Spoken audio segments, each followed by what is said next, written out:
Magandang araw po. Ito po ang DTF machine ng 88 Bacolod. Ito naman po ang kanyang printer head.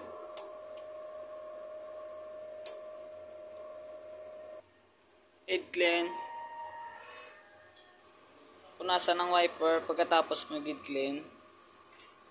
Ito na rin po yung cupping.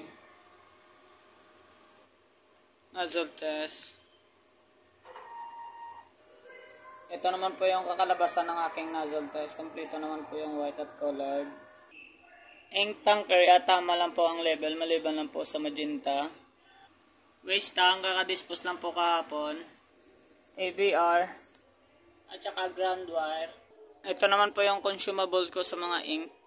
White at saka sa colored. Ito naman po yung aking powder pala. Dito naman po nakalagay yung stock ng mga film.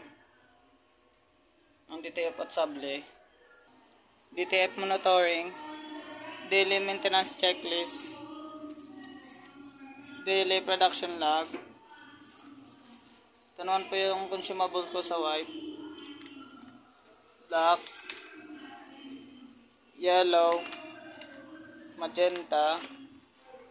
At saka cyan. Ito naman po yung sa powder. At saka sa film.